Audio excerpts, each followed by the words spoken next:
നമസ്കാരം. Calicut university FY UGP second semester MDC Malayalam ക്ലാസ്സിലേക്ക് എല്ലാ പ്രിയപ്പെട്ട വിദ്യാർത്ഥികൾക്കും സ്വാഗതം. ഇന്ന് നമ്മൾ നോക്കാൻ പോകുന്നത് തിരക്കഥയുടെ കഥയില്ലായ്മകൾ എന്ന ലേഖനം CS വെങ്കിടേശ്വരൻ എഴുതിയത്. അപ്പോൾ നമുക്ക് രണ്ട് ഭാഗമായിട്ട് നോക്കാം. തിരക്കഥയുടെ കഥയില്ലായ്മകൾ. ലക്ഷണയുക്തമായ തിരക്കഥ എന്തായിരിക്കണം എന്നൊക്കെ നിർവചിക്കുകയല്ല ഈ കുറിപ്പിൻ്റെ ലക്ഷ്യം. തുടക്കം തന്നെ അദ്ദേഹം പറയാണ്, അങ്ങനെ ഒരു ആമുഖത്തിൽ തുടങ്ങിയിട്ട് പിന്നെ ഓരോരോ സബ് ഹെഡിങ് ആയിട്ടാണ് ലേഖനം ഉള്ളത്. അപ്പോൾ ലക്ഷണയുക്തമായ ഒരു തിരക്കഥ എന്ന് പറഞ്ഞാൽ എന്താണ്, അല്ലെങ്കിൽ എന്തായിരിക്കണം, അതൊന്നും ഡിഫൈൻ ചെയ്യലല്ല ഈ കുറിപ്പിൻ്റെ ലക്ഷ്യം.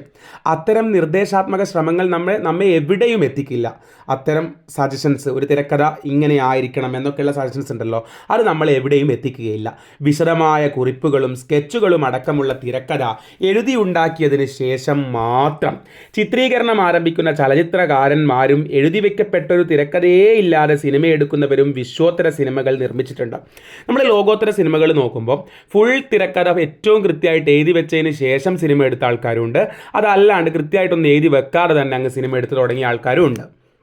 ആ അർത്ഥത്തിൽ തിരക്കഥ ഒരു ഉപകരണം മാത്രമാണ്. നിങ്ങൾക്കറിയാലോ, തിരക്കഥ സ്ക്രിപ്റ്റ് എന്നൊക്കെ പറയുമ്പോൾ ഈ സിനിമ ഷൂട്ട് ചെയ്യുന്നതിന് മുമ്പുള്ള ഒരു ഉപകരണമാണ് ശരിക്കും. അത് വെച്ചിട്ട് നമ്മൾ സിനിമ ഷൂട്ട് ചെയ്യുകയാണ്. അപ്പം അതാ പറയുന്നത്, അതില്ലാണ്ടും സിനിമ എടുത്ത ആൾക്കാരുണ്ട്. എന്നാൽ തിരക്കഥ എന്ന രൂപത്തിൽ പ്രസിദ്ധീകരിക്കപ്പെടുന്ന പാഠം ചലച്ചിത്രത്തെക്കുറിച്ച് നമ്മൾ പുലർത്തുന്ന സങ്കല്പങ്ങളെ വെളിപ്പെടുത്തുകയും സ്വാധീനിക്കുകയും ചെയ്യുന്നുണ്ട്. അതായത് തിരക്കഥ എന്ന രൂപത്തിൽ പ്രസിദ്ധീകരിക്കപ്പെടുന്ന പാഠം സിനിമയെക്കുറിച്ച് നമ്മൾ പുലർത്തുന്ന സങ്കല്പങ്ങളെ വെളിപ്പെടുത്തുന്നുണ്ട്, അതുപോലെ തന്നെ സ്വാധീനിക്കുന്നുണ്ട്. ഇന്ന് മലയാളത്തിൽ ഇറങ്ങുന്ന തിരക്കഥകൾ ഉണ്ടാക്കുന്ന ആശയക്കുഴപ്പത്തെക്കുറിച്ചും അതിൻ്റെ പശ്ചാത്തലത്തിൽ സിനിമാ സാഹിത്യം എന്നീ കലാരൂപങ്ങളെക്കുറിച്ചുമാണ് ഈ കുറിപ്പുകൾ. അതായത് ഇന്നിപ്പോൾ ഒരു സിനിമ ഇറങ്ങിക്കഴിഞ്ഞാൽ ആ സിനിമയുടെ സ്ക്രിപ്റ്റ് വേറെ തന്നെ ബുക്കായിട്ട് പ്രസിദ്ധീകരിച്ച് വരുന്നുണ്ടല്ലോ. അപ്പോൾ അങ്ങനെയുള്ള തിരക്കഥകൾ ഉണ്ടാക്കുന്ന, അങ്ങനെ പുറത്തേക്ക് വരുന്ന തിരക്കഥകൾ ഉണ്ടാക്കുന്ന ചില ആശയക്കുഴപ്പങ്ങളുണ്ട്. അതിനെക്കുറിച്ചും അതുപോലെ തന്നെ അതിൻ്റെ പശ്ചാത്തലത്തിൽ സിനിമാ സാഹിത്യം എന്നീ കലാരൂപങ്ങളെക്കുറിച്ചുമാണ് ഈ കുറിപ്പുകളിൽ ഇദ്ദേഹം പറയാണ്. ഒരാശയവും അതിൻ്റെ സാക്ഷാത്കാരത്തിനും ഇടയിലുള്ള ഉപാധികളിൽ ഒന്നാണ് തിരക്കഥയും. വളരെ ശരിയല്ലേ?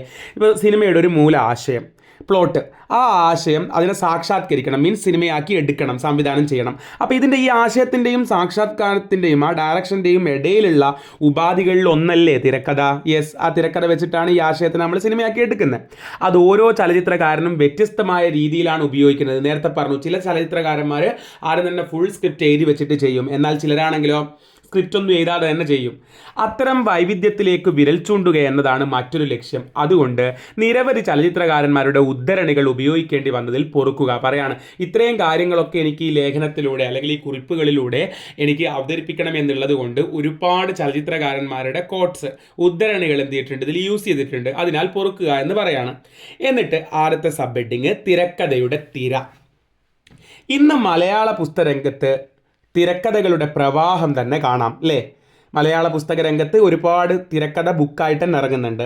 മുമ്പ് MTയും പത്മരാജനും മാത്രമാണ് തിരക്കഥകൾ പ്രസിദ്ധീകരിച്ചിരുന്നതെങ്കിൽ ഇന്ന് ഒട്ടേറെ സംവിധായകരുടെ തിരക്കഥകൾ വിപണിയിൽ ലഭ്യമാണ്. മുൻ പറഞ്ഞവർക്ക് പുറമെ അടൂർ ഗോപാലകൃഷ്ണൻ, അതായത് MTക്കും പത്മരാജനും പുറമെ അടൂർ ഗോപാലകൃഷ്ണൻ, ലോഹിതദാസ്, ശ്രീനിവാസൻ, രഞ്ജിത്ത് തുടങ്ങി പലരുടെയും തിരക്കഥകൾ ഇന്ന് ലഭ്യമാണ്.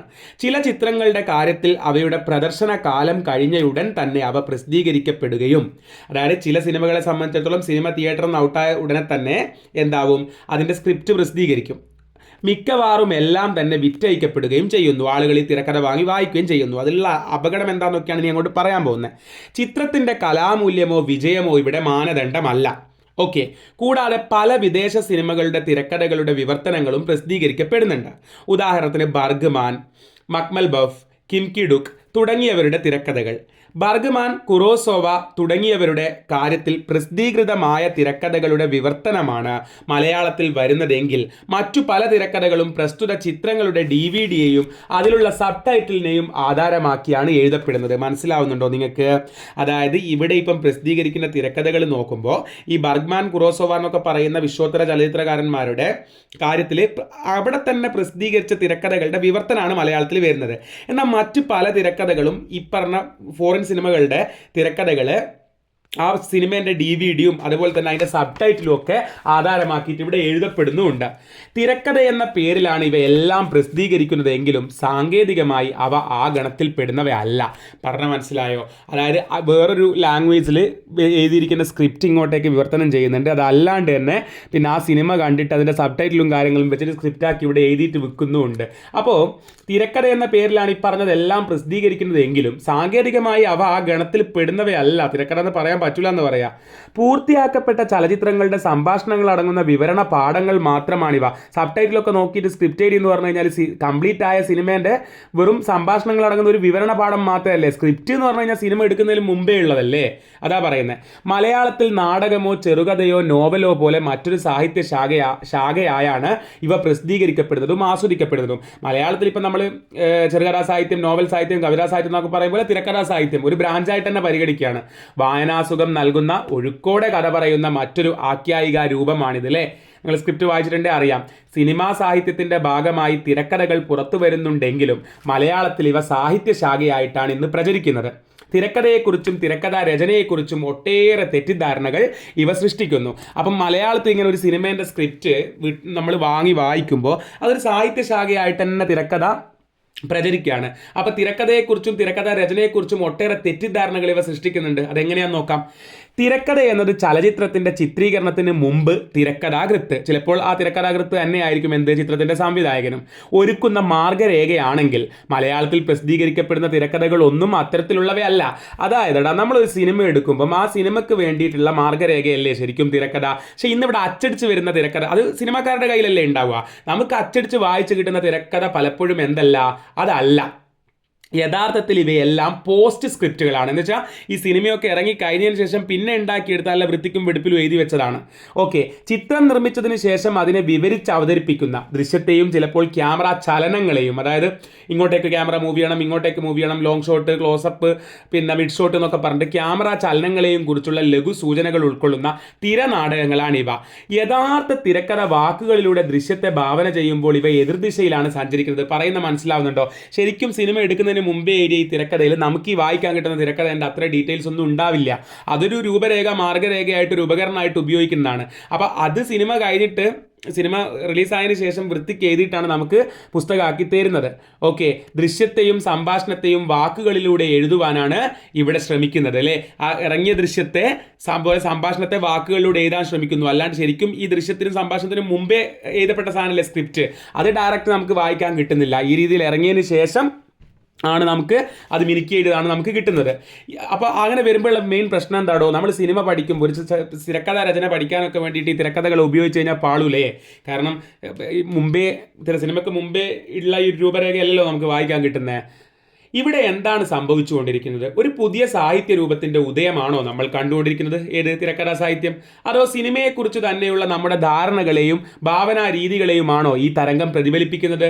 മലയാളിയുടെ പൊതു ജീവിതത്തിൽ നാനാതുറകൾ എന്ന് പറയുമ്പം കലയായാലും പത്രപ്രവർത്തനമായാലും രാഷ്ട്രീയമായാലും ഒക്കെ വാക്കിനും സാഹിത്യത്തിനുമുള്ള അതീശത്വത്തിൻ്റെ മറ്റൊരു നിദർശനമാണോ ഇത്? അതായത് ഇദ്ദേഹം ചോദിക്കുന്നത് ഇങ്ങനെ ഈ തിരക്കഥ പിന്നെ സാഹിത്യ ശാഖ പോലെ ആയിട്ട് വരുമ്പോൾ മലയാളിയുടെ പൊതുജീവിതത്തിൻ്റെ നാനാതുറകളിലുമുള്ള, അത് കലയായാലും പത്രപ്രവർത്തനമായാലും രാഷ്ട്രീയമായാലും ഒക്കെ ജീവിതത്തിൻ്റെ എല്ലാ ഭാഗങ്ങളിലും വാക്കിനും സാഹിത്യത്തിനുള്ള ആ ഒരു മേധാവിത്വം ഉണ്ടല്ലോ, അതാണോ ഈ തുറന്ന് കാണിക്കുന്നത്?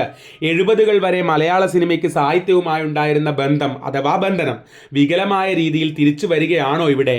അതായത് 70കൾ വരെ മലയാള സിനിമയ്ക്ക് സാഹിത്യമായിട്ടുണ്ടായിരുന്ന ബന്ധമുണ്ടായിരുന്നു, വേണമെങ്കിൽ അതിനെ ബന്ധനം എന്നും വിളിക്കാം.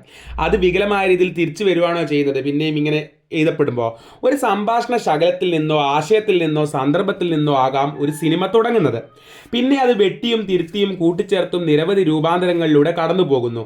ആഹ്ലാദകരവും വിസ്മയകരവും വേദനാജനകവുമായ അനവധി അവസ്ഥകൾ പിന്നിട്ട് ലൊക്കേഷനിലും എഡിറ്റിംഗ് മേശയിലും ശബ്ദമിശ്രണ വേളയിലും അത് പിന്നെയും രൂപവും വേഗവും മാറുന്നു. അങ്ങനെ എന്താ പറയുക, ഒരു സിനിമയുടെ ആശയം മുട്ടിട്ട് അത് സിനിമയായിട്ട് വരുമ്പോഴത്തേക്ക് അത്രയും സ്റ്റെപ്പ് ബൈ സ്റ്റെപ്പ് കടന്നു പോയിട്ടാണ് ഒരു സിനിമ ഉണ്ടാവുന്നത്. സിനിമയുടെ ലഹരി പകരുന്ന ഇത്തരം അവസ്ഥാന്തരങ്ങൾ, സദിഗ്ധതകൾ, ആകസ്മികതകൾ ഈ സിനിമാ നാടകങ്ങൾക്ക് തീർത്തും അപരിചിതമാണ്. അതായത് തിരക്കഥ നമ്മുടെ കയ്യിൽ വായിക്കാൻ കിട്ടുമ്പോഴത്തേക്ക്, ഈ പബ്ലിഷ് ചെയ്ത സാധനം വായിക്കാൻ കിട്ടുമ്പോഴത്തേക്ക് ഈ പറഞ്ഞ അസദിഗ്ധകൾ, അതായത് സംശയങ്ങൾ, എങ്ങനെ എടുക്കണം, അങ്ങനെയൊക്കെയുള്ള കൺഫ്യൂഷൻസ് ഉണ്ടല്ലോ സിനിമ എടുത്തുകൊണ്ടിരിക്കുന്ന സമയത്ത്, അതൊന്നും നമുക്ക് ഈ സ്ക്രിപ്റ്റിൽ വായിക്കാൻ കിട്ടുന്നില്ല. അപ്പം നമ്മൾ ശരിക്കും ഈ പണിതീർത്ത സിനിമാ നാടകങ്ങൾക്ക്, അതായത് ഈ പണിതീർത്ത കൃതികൾ, അതായത് ഈ പണിതീർത്ത ഇൻവേർട്ടഡ് കോമയെ കൊടുത്തിട്ടുണ്ട് എന്ന് വെച്ച് കഴിഞ്ഞാൽ ശരിക്കും ഒരു സ്ക്രിപ്റ്റ് എന്ന് പറയുമ്പോൾ പല അപൂർണതകളും അതിൽ ഉണ്ടാവും. അത് പിന്നെ സിനിമ എടുക്കുന്ന സമയത്തും പലതൊക്കെ കിട്ടും. പക്ഷേ സിനിമ ഇറങ്ങിയതിന് ശേഷം നമുക്ക് വായിക്കാൻ വേണ്ടി ഇത് പബ്ലിഷ് ചെയ്യുമ്പോൾ അത് പണിതീർത്തതാണ്, ഏറ്റവും വൃത്തിക്ക് അത് എഴുതി മിനുക്കിയിട്ടാണ് നമുക്ക് കിട്ടുന്നത്.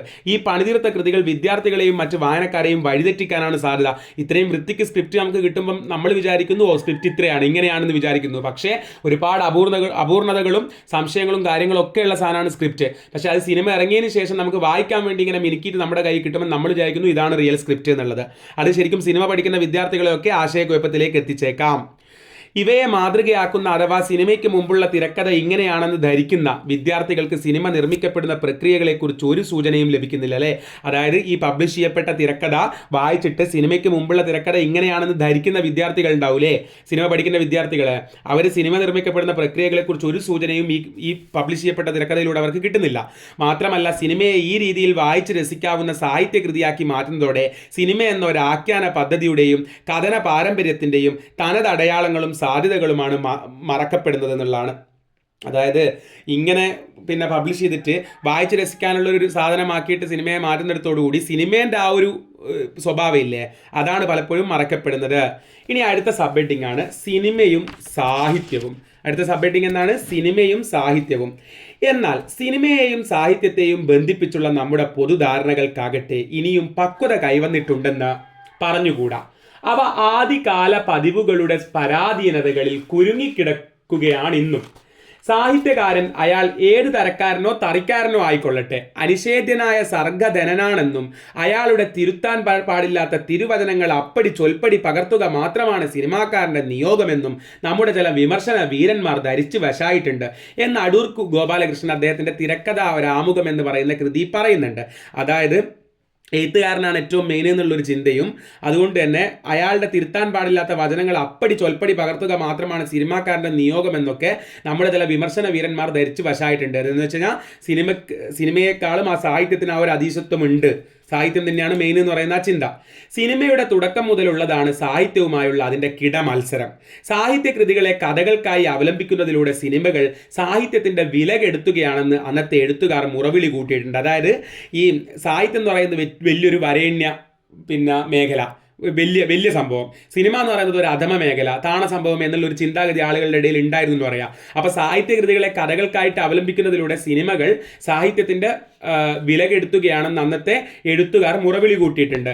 ഹന്ന അരണ്ടിനെ പോലുള്ള ഒരു ചിന്തക സിനിമ ഉത്തമ സാഹിത്യത്തെ ജനപ്രിയവും അങ്ങനെ ഏവർക്കും ലഭ്യവുമാക്കുമ്പോൾ അതിലൂടെ സാഹിത്യം ആസ്വാദികരമാക്കപ്പെടുന്നതിലെ അപകടത്തെയും അപജയത്തെയും, അതായത് അതിൻ്റെ കുറവിനെ കുറിച്ചാണ് ആശങ്കപ്പെട്ടത്. അപകടം തീർച്ചയായും അവ അങ്ങനെ ആസ്വാദികരമാകും എന്നത് തന്നെയാണ്. നൂറ്റാണ്ടുകളുടെ വിസ്മൃതിയെയും അവഗണനയെയും അതിജീവിച്ച എത്രയോ മഹാന്മാരായ എഴുത്തുകാർ മുമ്പുണ്ടായിട്ടുണ്ട്. എന്നാൽ അവർക്ക് പറയാനുണ്ടായിരുന്നതിൻ്റെ ആസ്വാദ്യകരമായ ഈ ഭാഷ്യത്തെ, അതായത് അതിൻ്റെ സിനിമാ അനുവർത്തനത്തെ അവർക്ക് അതിജീവിക്കാനാകുമോ എന്നത് ഒരു തുറന്ന ചോദ്യമാണ്. വാക്കിൻ്റെ പവിത്രതയെയും ഔന്നത്യത്തെയും, ആ ഉന്നതമായ അവസ്ഥയെ സിനിമ പോലുള്ള ജനപ്രിയ അധമ മാധ്യമം കളങ്കപ്പെടുത്തും എന്നതായിരുന്നു അവരുടെ ആശങ്ക എന്ന് അദ്ദേഹം പറഞ്ഞു.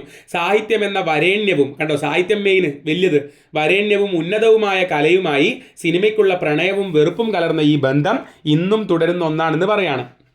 ഇത്തരം തിരക്കഥാ സാഹിത്യം ഒരർത്ഥത്തിൽ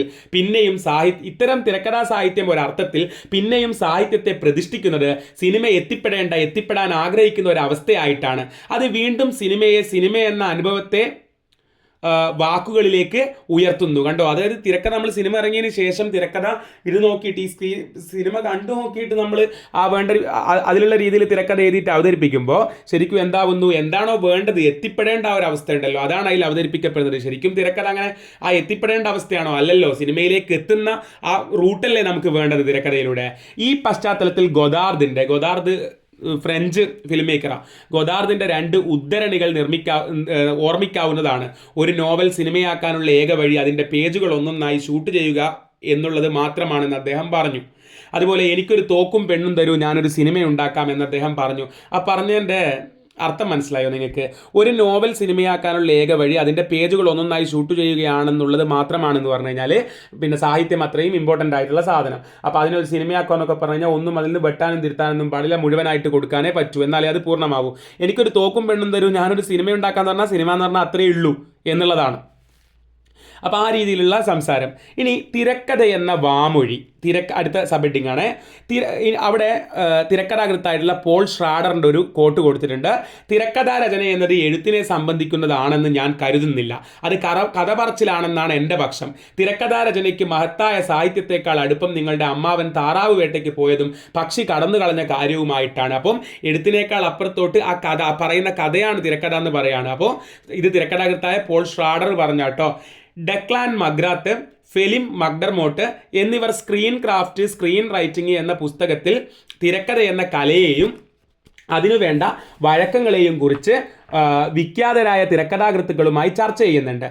ആമുഖത്തിൽ അവർ പറയുന്നതും സിനിമ എന്നത് മനുഷ്യൻ്റെ ഏറ്റവും പ്രാഥമിക ചോദനകളിലൊന്നായ കഥ പറച്ചിലുമായി ബന്ധപ്പെട്ടതാണെന്നാണ്. നമ്മുടെ ഏറ്റവും പ്രാഥമികമായ ചോദന തന്നെയല്ലേ കഥ പറച്ചിൽ, അതുകൊണ്ടല്ലേ കുട്ടിക്കാലത്ത് നമ്മൾ കഥ കേട്ടുറങ്ങുന്നത്.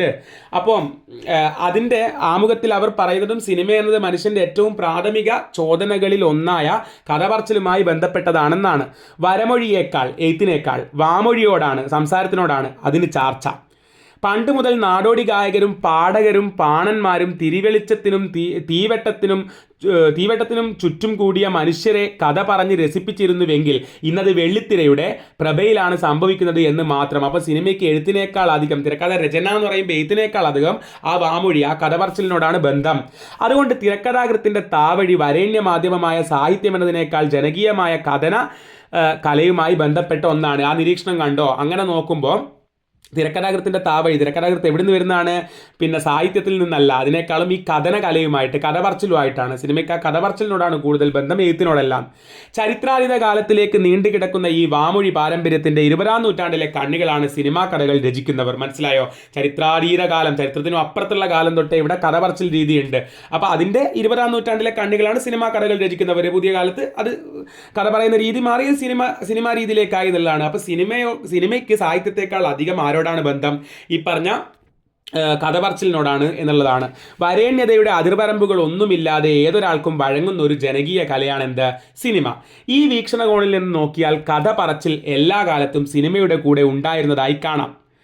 നിശബ്ദ സിനിമയുടെ കാലത്ത് ഓർക്കസ്ട്രയുടെ അകമ്പടിക്ക് പുറമെ ഒരു കഥാചിത്രം കാണിക്കുന്നതിനൊപ്പം അതിലെ സംഭാഷണങ്ങളും കഥാസന്ദർഭങ്ങളും പശ്ചാത്തല വിവരണങ്ങളും കൂടെ നിന്ന് വിളിച്ചു പറയുന്നവരുണ്ടായിരുന്നു. കണ്ടോ? സിനിമയുടെ കൂടെ എന്നും കഥ പറച്ചിലിന് ബന്ധമുണ്ട്. അതായത് സൈലന്റ് സിനിമ കാണിക്കുന്ന സമയത്ത് അതിൽ എന്താ സംഭവിക്കുന്നതെന്ന് സൈഡിൽ നിന്ന് വിളിച്ചു പറഞ്ഞു കൊടുക്കുന്ന ആൾക്കാരുണ്ടായിരുന്നു. അപ്പം കഥ പറച്ചിലിനാണ് സിനിമയായിട്ട് ടച്ച്. ഇതേ രീതി ഇന്ത്യ അടക്കം എല്ലാ രാജ്യങ്ങളിലും പ്രചരിച്ചിരുന്നു. ബഹുഭാഷാ സംസ്കാരങ്ങളുടെ അതിർത്തികളെ ലംഘിക്കാൻ ഇന്ന് ഉപയോഗിക്കപ്പെടുന്ന സബ് ടൈറ്റിലുകളെ പോലെ വാക്കുകളുടെ വെറും അച്ചടിച്ച് കാണപ്പെടുന്ന അകമ്പടി ആയിരുന്നില്ല അത്തരം വിവരണങ്ങൾ. പറച്ചിലുകാരുടെ ആ പ്രകടനങ്ങൾ ശബ്ദശ്രുതി വ്യതിയാനങ്ങളിലൂടെ ഊന്നലുകൾക്കും ഭാവമാറ്റങ്ങൾക്കും പലതരം മനോധർമ്മങ്ങൾക്കും സാധ്യതയുള്ള ഒന്നായിരുന്നു. മനസ്സിലായോ? പണ്ട് ഈ സൈലന്റ് സിനിമ ഉള്ള സമയത്ത് ഭാഷയില്ലല്ലോ, അതിൽ സൗണ്ടില്ലല്ലോ. അപ്പോൾ എന്ത് ചെയ്യുന്നറിയോ? സൈഡിൽ നിന്ന് ഒരാൾ നിന്നിട്ട് ഇങ്ങനെ അവതരിപ്പിച്ചു കൊടുക്കും, അതിൽ ഇതാ പറയുന്നത്, ഇതാ സന്ദർഭം എന്നുള്ളത്. ഇന്ന് നമുക്ക് അതുപോലെ അവതരിപ്പിച്ച് കിട്ടുന്നത് സബ് ടൈറ്റിലല്ലേ, വേറെ ഭാഷ നമ്മൾ അങ്ങനെയല്ലേ കാണുന്നത്. പക്ഷേ ആ സബ് ടൈറ്റിൽ എന്ന് പറയുമ്പോൾ അതിന് ഭാവം ഇല്ലല്ലോ, നമ്മുടെ മനസ്സിൽ ഭാവം ഇടുകയല്ലേ. പക്ഷേ ഈ സൈഡിൽ നിന്ന് പണ്ട്, ഈ സൈലന്റ് സിനിമയ്ക്ക് പണ്ട് സൈഡിൽ നിന്ന് കഥ പറഞ്ഞു കൊടുത്തിരുന്ന ആൾ, കാഴ്ചക്കാർക്ക് കഥ കൊടുത്തിരുന്ന ആൾ എന്താ പറയുക, ആ സിനിമയുടെ അതേ ഭാവത്തിൽ ഡയലോഗ്സ് ഒക്കെ പറഞ്ഞു കൊടുക്കുമായിരുന്നു. അപ്പോൾ അതാ പറയുന്നത്, ഇന്ന് എഴുതി കാണുന്ന സബ് ടൈറ്റിലിനേക്കാളും അന്ന് പറഞ്ഞിരുന്ന ആ കഥ പറച്ചിൽ രീതിക്ക് തന്നെയാണ് സിനിമയുമായിട്ട് കൂടുതൽ ബന്ധം. സിനിമ സംസാരിച്ചു തുടങ്ങിയതോടെ സിനിമ അതായത് സിനിമ സംസാരിച്ചു തുടങ്ങുക പറഞ്ഞാൽ ശബ്ദ സിനിമ വന്നതോടുകൂടി സിനിമ എന്ന കലാരൂപത്തിന് അന്ന് വരെ ഉണ്ടായിരുന്ന സാർവലൗകികത നഷ്ടപ്പെടുകയും ഭാഷാപരമായ പ്രാദേശികത കൈവരിക്കുകയും ചെയ്തു. അതായത് ഈ ഡയലോഗ്സ് ഇല്ലാത്ത കാലത്ത്, നിശബ്ദ സിനിമയുടെ കാലത്ത് സിനിമയുടെ പ്രത്യേകത എന്തായിരുന്നു? പിന്നെ നമുക്ക് ഒരു സിനിമ ഏത് നാട്ടിലും പ്രദർശിപ്പിക്കാം, കാരണം അതിൽ സൗണ്ട് ഇല്ലല്ലോ, ഡയലോഗ് ഉണ്ടാകുമ്പോഴല്ലേ ഭാഷയുടെ അതിർവരമ്പ് വരുന്നുള്ളൂ. പക്ഷേ സിനിമ സംസാരിച്ചത് തൊട്ടിട്ട്, ശബ്ദം വന്നു തൊട്ടിട്ട് എന്തായി, ആ ഒരു സാർവലൗകികത, ഒരു സിനിമ എല്ലാവരുടെയും ഒരു കൂസലില്ലാണ്ട് കാണിക്കാന്നുള്ള പ്രശ്നം, ആ ഒരു സാധ്യത പോയിട്ട് എന്തായി, പ്രാദേശിക കൈവരിക്കുകയും ചെയ്തു. മലയാള സിനിമ, തമിഴ് സിനിമ അങ്ങനെ വന്നു. കാരണം അതിന് ശബ്ദം വന്നു, സംസാരിക്കാൻ തുടങ്ങി. മലയാളത്തിലും തമിഴിലൊക്കെയാണ് സംസാരിക്കുന്നത്. അപ്പം ലോകം മൊത്തം ഉണ്ടായിരുന്ന ഒരു സാധനം ഇതിലേക്ക് ചുരുങ്ങാണ്. ഒരു ആഗോള കല പൊടുന്നനെ പ്രാദേശികമായി തീരുകയും അതിൻ്റെ കൂടെ പറച്ചിലുകാർക്ക് തൊഴിൽ നഷ്ടപ്പെടുകയും ചെയ്തു. ശബ്ദം വന്നു കഴിഞ്ഞാൽ പിന്നെ പറച്ചിലുകാരുടെ ആവശ്യമില്ലല്ലോ.